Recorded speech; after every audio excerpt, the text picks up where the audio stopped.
The case of Antonia Bara. Antonia Bara was born on December 3, 1999, in Tomoko, Chile, to a wealthy family. She was the youngest of 5 children, with 2 older brothers, Sebastian and Ignacio, and 2 sisters, Catalina and Carla. Antonia was particularly close to Catalina, whom she considered her best friend and confidant. Her parents valued education and encouraged their children to pursue their interests, including sports and music. As the youngest child, Antonia was especially loved and spoiled by her parents. Despite this, she was a diligent student and dreamed of studying tourism and traveling the world. At the age of 15, Antonia met Martín Pradines on social media in 2015.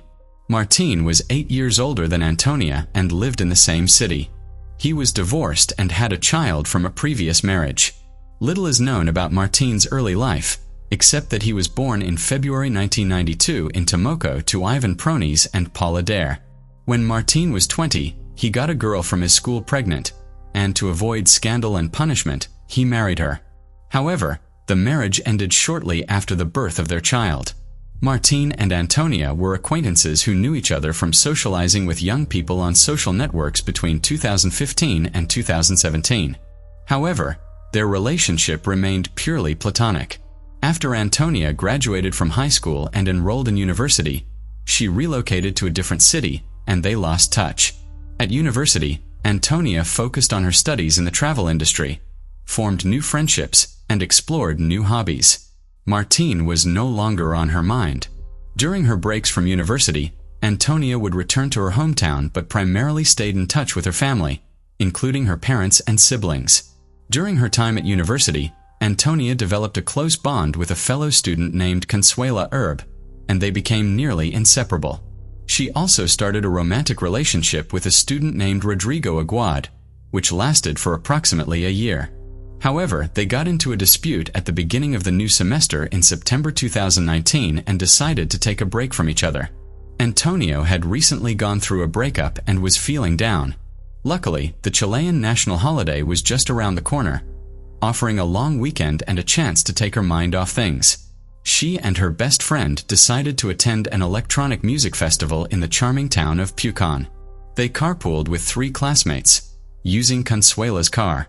As it happened, close friends of Antonio's family owned a summer house in Pucón, and since the owners were out of town, they kindly offered Antonio and her friend the use of their house, even providing them with a spare key. Upon arrival, the group split up, and they friends settled into the spacious and cozy house, looking forward to a relaxing weekend getaway. On the evening of September 18th, Antonia ran into Martín while walking around the city, and they struck up a conversation. As it turned out, Martín was also in town for the festival with his friends and was staying in a large rented house just outside the city center. They hit it off and made plans to meet up the next day at a party at a popular nightclub.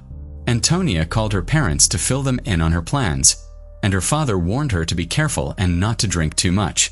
Antonia laughed it off and promised to be responsible. The next day, Antonia and her friends spent hours getting ready for the party, choosing outfits and doing their makeup. Before heading out, they shared a bottle of wine and then took a taxi to the club. When they arrived, they ordered a bottle of champagne at the bar and drank it together before hitting the dance floor. It was after midnight when Martín and his friends arrived at the club. Antonia was already quite drunk by then, but she continued to drink and dance with Martín. According to her friend, Consuela, Antonia was advised to slow down, but she didn't listen. At one point, Consuela lost track of Antonia and spent half an hour searching for her. When she finally found her, Antonia was in another room with Martín, barely able to stand due to her intoxication. Consuela saw her classmate Benjamin Morales at the club and asked for his help in getting her friend Antonia home. However, Antonia refused to leave, saying the night was still young. A short while later, she started to feel unwell, and her friends took her outside for some fresh air. After she felt a bit better, she returned to the club. Consuela went to Antonia later that night and told her that she was exhausted and ready to head home. However, Antonia declined, wanting to stay and continue having fun. Consuela then left the club, giving up on convincing Antonia to leave with her. She took a taxi home and went straight to bed. Benjamin saw Martín escorting Antonia out of the club, holding her because she was swaying from side to side. According to Benjamin, Antonia was too drunk to fight back, and Martine took advantage of her state. They waited near the entrance for a while, allowing Antonia to recover a bit. Soon, Martine's friends arrived and suggested they continue partying at their rented house. The company ordered a taxi, but Martine and Antonia decided to walk, as she was unwell and disoriented. Surveillance cameras captured their walk, showing the man supporting a drunk student who was trying to break free from his grasp. Along the way, they stopped at a 24-hour supermarket, where Martine purchased beer. Inside the empty store, Martine attempted to kiss she, but she pushed him away and turned her back on him. It was clear she was uncomfortable, but her intoxication left her unable to resist or escape. Martine, being stronger, continued to lead Antonia, and they eventually arrived at the rented house around 8 a.m. The people in the living room saw that she was upset, but she was too drunk to clearly communicate her distress. Despite Antonia's obvious unease, Martine continued to hug and try to kiss her. The other friends, also heavily intoxicated, failed to intervene. Eventually, they retreated to a bedroom, where the man assaulted she while she was in a dazed state. Antonia was confused and disoriented as Martine ignored her attempts to resist and stop him. After the incident, he rejoined his friends in the living room and continued the party, leaving Antonia alone in the bedroom. Later, around 9 a.m., she managed to call Benjamin, but her speech was slurred and she was crying uncontrollably, making it hard for him to understand her. She was unable to explain what had happened or where she was. Benjamin became concerned and called Consuela, telling her that Antonia was in trouble and needed help. Antonia then called Consuela herself, struggling to communicate, and eventually found out her location, prompting Consuela to go to her aid. When Consuela met Martine at the doorstep, she asked him what had happened, but he just smiled and claimed that everything was consensual. However, when Consuela found her friend, Antonia, in one of the rooms, she was shocked by her condition. Antonia was crying and begged to be taken away from the place as soon as possible. They left shortly after and went home, where Antonia immediately took a shower. Despite her friend's advice to preserve the evidence and report the incident to the police, Antonia insisted that no one should ever find out what had happened. She tried to act normally when she spoke to her parents later that day, hiding her true emotions. The next morning, Antonia and her friends returned to the student dormitory. In the aftermath, Antonia struggled to cope with the trauma. She tried to forget the nightmare and resume her normal life, attending classes and socializing with friends. However, only Consuela noticed that Antonia was not okay. As time passed, Antonia's mental state deteriorated, and she gradually fell into a deep depression. Antonia was traumatized and didn't want to talk to anyone about what had happened to her. She refused to file a police report, fearing that it would only spread the news and make things worse. However, rumors about her began to circulate quickly. They would whisper, point, and laugh at her. One of her classmates even had the audacity to ask her about the rumors in front of everyone. However, what sent Antonia over the edge was a phone call from Rodrigo, her ex-boyfriend, with whom she still had strong feelings and had been holding on to the hope of rekindling their relationship. During the call, Rodrigo repeated all the rumors he had heard and told Antonia that he never wanted to see her again. Antonia broke down in tears, trying to defend herself and explain that the rumors were not true. But Rodrigo was unforgiving, using derogatory language to describe her and calling her promiscuous before hanging up. This conversation was devastating for Antonia, and she couldn't cope with the emotional pain. On Saturday, October 12, 2019, Antonia went to her parents' house, seeking comfort and solace with her family. Concern for Antonia's well-being grew as her relatives noticed a deep sadness in her eyes, despite her claims that everything was okay. Later that evening, she posted old childhood photos on social media, accompanied by a distressing message. The following day, after dinner with her family, Antonia retreated to her room on the 3rd floor. Her sister Catalina checked on her about an hour later, but Antonia asked to be left alone, saying she wanted to sleep. Catalina granted her wish, turned off the light, and bid her a loving goodbye before leaving the room. 2 hours passed before their mother, Marcela, came to Antonia's room to announce that dinner was ready.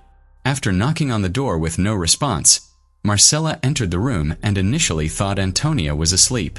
However, upon touching her hand, she was met with an unsettling stillness. Devastated, Marcella screamed for help, and the rest of the household rushed to the room.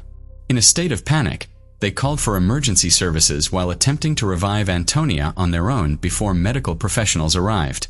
Antonia's situation had become hopeless, and she tragically took her own life by overdosing on sleeping pills.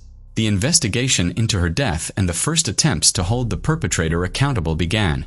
The news shocked her family and friends, as many were unaware of the severe emotional distress Antonia had been experiencing. As Antonia's parents sought to understand what had happened to their daughter, they spoke with her friends and classmates. They were shocked by the rumors and gossip that had been circulating about Antonia. Consuela, in particular, shared everything she knew, but the parents felt that more needed to be done. They hired a top private detective to help reconstruct the events leading up to Antonia's death and gather evidence to bring the person responsible to justice. Alejandro, determined to seek justice for his daughter, used his connections to organize a press conference. In front of dozens of cameras, he shared the devastating truth. His daughter had been the victim of forced bullying, which she had been unable to survive. The person responsible, he emphasized, remained at large. The detective reconstructed the timeline of events from that fateful night and gathered statements from several key witnesses, including Consuela, Benjamin, and a few other university students, who were willing to testify in court. With all the evidence collected, the Antonia family petitioned the court to arrest and prosecute Martin for his actions. However, the police determined that the evidence presented was insufficient to warrant taking him into custody. Martin claimed that everything that happened was consensual, although he admitted that both parties were intoxicated. Furthermore, the victim did not report the incident to the police. As a result, Martin remained free, and he and his family subsequently filed a lawsuit against the Antonia family, accusing them of defamation, harassment, and the unauthorized disclosure of their personal information.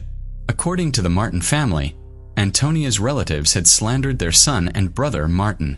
In response, the Martin family decided to hold a press conference to defend themselves publicly. They argued that Martin's reputation had been harmed without justification and presented themselves as the ones who had been wronged. The Martin family also accused Antonia of sharing their personal contact information, including their home address, phone numbers, and social media handles. As a result, Martin and his family received daily insults and anonymous death threats.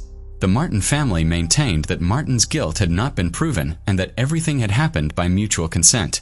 They expressed their willingness to defend Martin's case in court. Surprisingly, after the statement, the police supported the Martin family, causing Antonia's relatives to stop making negative comments about them and to stop sharing personal data. This sudden change was a major blow. This unexpected turn of events was a significant setback. Despite this, Antonia's relatives continued to seek justice with the support of the public. Victims who were initially silent about their experiences began speaking out after Antonia's case gained widespread public attention. Within a month, 8 more girls came forward to the police, claiming they too had been harassed and assaulted by Martin. They had previously remained silent, fearing they would be condemned and censured. One of the victims was just 13 years old at the time of the assault. As more girls who suffered at the hands of Martin began contacting the police, he was eventually taken into custody. Martin was arrested in June 2020 and held at Tomoko City Prison on suspicion of committing assaults between 2011 and 2019.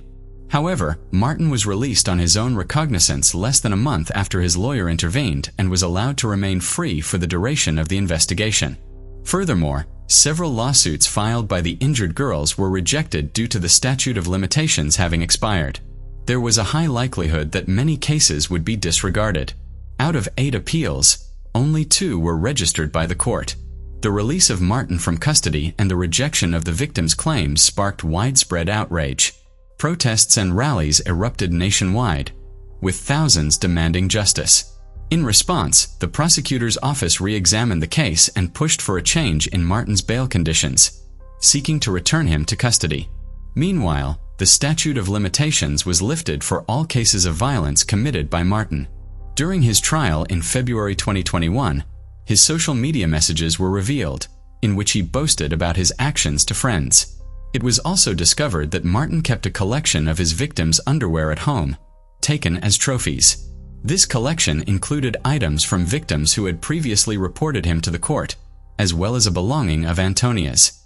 On August 26, 2021, Martin was charged with 9 counts of crimes involving sexual misconduct. 3 of the victims were minors when the incidents occurred.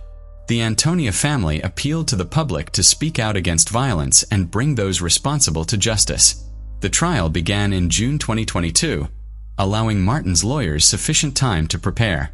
They presented witness statements and surveillance footage showing that Antonia left with the defendant voluntarily and did not attempt to resist him. The defense challenged the testimonies of other victims, but in August 2022, the court delivered a guilty verdict against Martin. He was convicted of 8 crimes involving sexual misconduct and causing Antonia's nervous breakdown, which ultimately led to her death.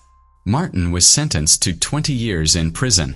However, his lawyers, led by Pinus, promptly filed an appeal. On December 29th, the Supreme Court ordered a new trial. In March 2023, Martin's case was assigned to the Public Defender's Office. During the new trial, Martin maintained his innocence, attributing the events leading to Antonia's death to the large quantity of alcohol they had consumed together. Despite this, on July 7, 2023, Martin was found guilty again. The court reduced his initial 20-year sentence to 17 years, considering the 3 years he had already spent in prison. He had only 14 years left to serve. However, Antonia's family expressed dissatisfaction with this decision in an official press release made by her father. They noted that no punishment could bring back their daughter. During the ongoing lawsuits, Antonia's family and other victims affected by Martin's actions joined forces with public figures to advocate for women's rights. Together, they to amend the criminal code, specifically the sections related to sexual offenses. Their objective was to protect the rights of victims of harassment and sexual violence.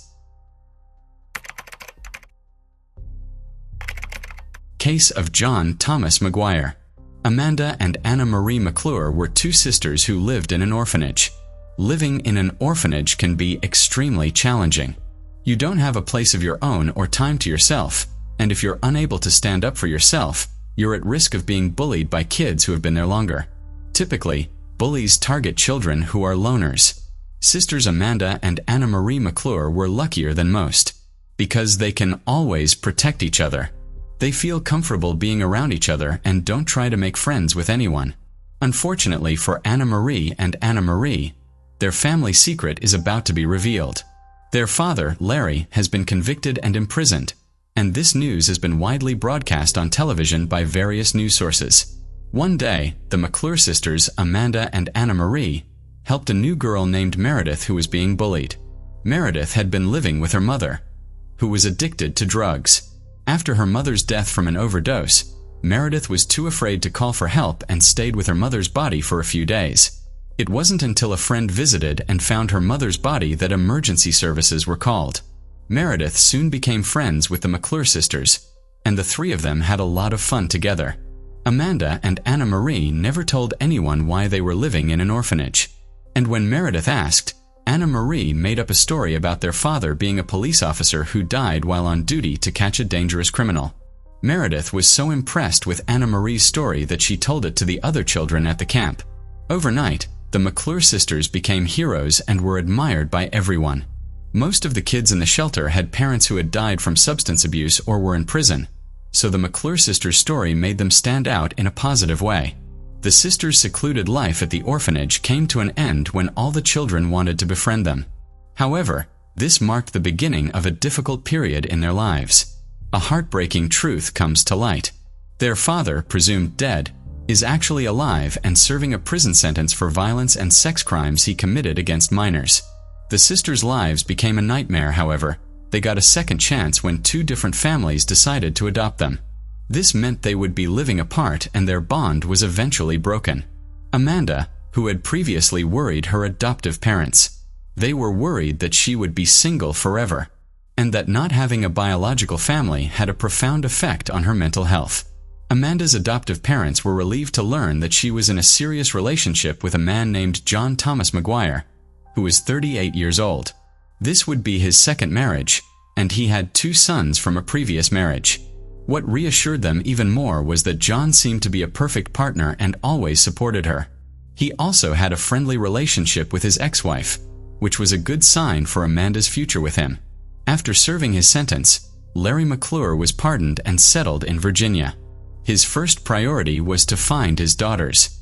He went straight to Amanda's foster parents, Glenn and Alex, said hello and introduced himself.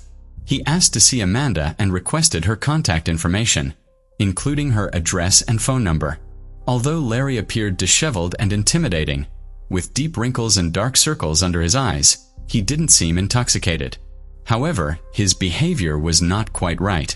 Glenn, Amanda's foster parent, refused Larry's request but promised to inform Amanda that her biological father was looking for her. Larry was taken aback by the term biological father, but he thanked Glenn and left. Glenn did keep his promise. He told Amanda that her father was free and was looking for her. Amanda was torn, with a part of her wanting to reject her father, given his past mistakes, and another part wanting to give him another chance. Amanda reaches out to her father, Larry, after many years of separation. Amanda initiates the conversation by calling her father, who is overjoyed to hear from her. Larry asks about her well-being, and she shares that she's doing well, married, and happy. Larry was very happy for his daughter and invited her and her husband to have dinner with him. Amanda is initially uncertain about meeting her father, but he senses her hesitation and reassures her by telling her to forget the old grudges, and he has lived all these years with only one thought: to see her and Anne-Marie. This suggests that Larry has been thinking about his daughters and wants to see them again. Larry's meetings with Amanda and John led to their introduction to the world of illegal substances, which he manufactured himself in his camper.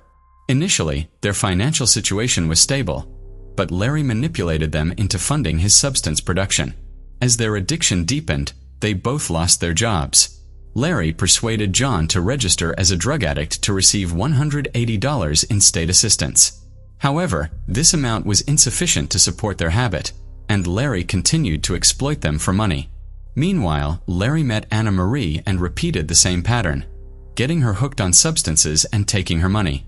Amanda and John's situation spiraled out of control. They accumulated huge debts, lost their house, and were forced to move into Larry's camper. John's parents, who were unaware of the situation, were told that they was going on a trip together. In reality, Amanda and John had become entrenched in a cycle of substance abuse and alcohol consumption with Larry, and John's parents have never heard from their son since. On Valentine's Day, John, still reeling from the effects of substance abuse, planned a romantic evening for his wife Amanda at the family circle. He cooked a fancy dinner, inviting Larry and Anne-Marie to join them. However, under the prolonged influence of the drugs, a disturbing situation unfolded. Amanda and Larry, who were supposed to be father and daughter, began to develop an inappropriately close relationship. Sadly, John was unaware of this, and as a result, he became redundant in their twisted relationship. During the meal, John spoke very many warm words to Amanda, which made Larry extremely anxious. As the tension increased, Larry interrupted John's speech and asked if he could be completely honest with his wife. John agreed, and Larry suggested a game. They tied John's legs and instructed him to answer truthfully about his life. Initially, the questions covering topics like childhood and school. However, under the influence of drugs, Larry began to accuse John of being an undercover FBI agent. When John denied this, they hit him. Although John begging for mercy, but he was ultimately struck on the head with a bottle of wine, the same wine he had brought for the family dinner. Over the course of 2 days, Larry, Amanda, and Anne-Marie subjected John to torture while using illegal substances. When they thought it was time to end things, Amanda put a black bag over John's head and tightened it around his neck until he stopped breathing. They buried John in the backyard and then celebrated the engagement of Larry and Amanda, father and daughter, with more drugs and alcohol. On the 3rd day, their mental health worsened. They began to hallucinate, seeing John's ghost, hearing police sirens, and imagining that the ground where they buried John was disturbed as if he might escape and report everything to the authorities. The situation was chaotic, but the father and daughters still decided to take more drastic action. They dug up John's body, checked his pulse, and examined his pupils' reaction to light, even though he showed clear signs of decomposition. This, however, did not convince them that he was truly gone. In a frantic bid to prevent John from coming back to life, They dismembered his body with a wood axe and drove aspen stakes into each piece. They then buried the remains in different locations and covered them with lime to accelerate the decomposition process. 3 weeks later, Larry and Amanda got married. To conceal their relationship, Larry changed his name. The new family aimed to start afresh, moving to Kentucky. They promised each other to stop using illegal substances for good. To avoid suspicion, they even hung an American flag over their front door, just like their neighbors did. By this time, John's ex-wife and parents were becoming increasingly concerned about his lack of contact. In 2019, John's mother even filed a police report regarding his disappearance. Meanwhile, Larry failed to inform the police about his move to another state, which violated his probation terms and led to his return to prison. Larry's mental state deteriorated, especially after long-term substance abuse and alcohol use. This sent him into rehab, leading to anxiety and confusion between what was real and what wasn't, reflected in his disturbing behavior. Larry suspected that the parole violation was merely a pretext for authorities to search his backyard for John's remains. He felt an urgent need to contact Amanda or Anna Marie and instruct them to dig up the body parts and rebury them far from their home. Since all prisoner calls are monitored, he had to find a discreet way to communicate this information. Larry meticulously prepared a speech to convey his message, but ultimately, he was denied the opportunity to make calls. Unable to cope with the situation any longer, he decided to confess to the police. Larry thought that if he confessed to the murder before being charged, he might avoid the death penalty. He even considered blaming his daughters to make his situation better. However, the police officer did not believe him. First of all, what murder? What body parts were buried in the backyard? What crazy idea did this man have? Legally, they had to verify his claims. Initially, the police planned to conduct an investigation. They took his statement, and they found out that John was indeed missing. Police unit was sent to Larry's house. First on the scene, investigators found evidence that Larry had mentioned. Confirming all of the criminals, the McClure sisters were quickly apprehended. Amanda and Anna Marie were in shock, unable to believe that their father and stepfather could confess to such a brutal murder. They were even more stunned to learn that Larry was trying to portray himself as an innocent bystander, claiming in his testimony that it was his daughters who killed John, and he was just unwittingly involved in the crime. As the investigation unfolded, each the family McClure member sought to protect themselves and convince the police that their involvement was purely accidental. This situation was particularly difficult for John's relatives because there was no body, only remains were found. Those remains had to be carefully collected by forensic experts, transported to his parents and ultimately buried in a closed coffin. It has been mentioned many that John was a kind person. Despite the challenges they faced, his parents were able to arrange for his burial. Some friends contributed financially, while others assisted with transportation and funeral planning. John was laid to rest at a Lutheran church on October 25, 2019. On February 15th, the day after Valentine's Day, a member of the McClure family posted on Facebook, claiming it was a message from John. The post stated that he was going on a long trip and would be out of touch, asking friends not to worry about his absence. This raised suspicions that the family McClure had planned to kill John, and they wanted to deceive others to avoid causing panic. Despite the severity of the crime, but during the trial, Larry and Amanda received an additional 6 months in their sentence due to their illegal father-daughter marriage, which is prohibited in the state. The trial began and Larry testified. He revealed that he had always felt remorse for his children throughout his life. He explained that when they were very young, he committed a serious crime that led to them being placed in an orphanage. Their birth mother had abandoned them and he was the only one left feeling heartbroken. Larry expressed deep gratitude towards the families who adopted his children, mentioning that he had even prayed for their adoptive parents in churches. He desperately wanted to make up for the years gone by with them and admitted that this might be why he made the choices he did. He describes John as a wonderful young man and expresses his grief for him. He says that if he could change the past, he would, but emphasizes that no one can bring the dead back to life. He mentions his deep love for his daughter Amanda. However, he notes that Amanda does not care about John. Her only concern is taking money from his account. He questions whether anyone would consider killing someone for $180 and that people should recognize Amanda for what she was. He called her a monster, not a human. He stated that he, Amanda, and Marie were addicted to drugs and that they deserved to be punished for their actions. He expressed his desire to speak to the jury and said that regardless of his sentence, he was aware of his health problems and believed that he might not live more than 10 years. He expressed regret for John's passing and again apologized to all of John's loved ones. The trial dragged on because the defendants kept changing their statements about whether they killed John or not. Amanda, unable to bear the long trial, made a deal with investigators. In return, she was assured that she would be charged with involuntary manslaughter at her next trial. Larry then gave another speech. He said, "The four of us bought the ingredients to make illegal drugs. Amanda came to me and shared her wish to get revenge on John.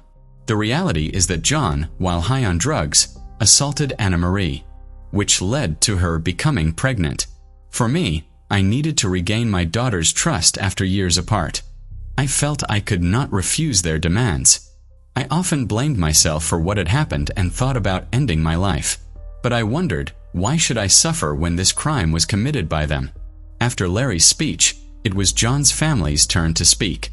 John's mother cried uncontrollably and could not express her emotions. She expressed, "Even if one day I can forgive the McClure family, I will never forget what they did. I also hope I live long enough to see one of them die before me." Next, John's children spoke, cursing the killers and declaring that they would never forgive them. The judge delivered the final verdict, sentencing Larry McClure to life in prison without the possibility of parole. When the sentence for Amanda was revealed, her adoptive parents regretted telling her that her biological father was looking for her. They had always raised her with the freedom to make her own choices, unaware that this freedom could lead to such dire consequences. At the time the verdict was announced, Amanda stated that her father's jealousy was the root cause of the situation. Her adoptive parents pleaded with the judge to consider that Amanda's involvement in the crime was heavily influenced by Larry's negative impact, asserting that she would never have committed such a violent act otherwise. However, the prosecutors argued that the murder was a planned act, suggesting that Amanda and Larry were conspiring to be together as a couple. The initial hearing focused on Amanda, who was sentenced to 40 years. The judge said Amanda could serve only 20 years. During Anna Marie's sentencing, she attempted to speak out against John's murder. However, she felt pressured by her father and sister to do what they wanted, and she only attended Larry and Amanda's wedding out of concern for her own future. Ultimately, Anna Marie was sentenced to 40 years.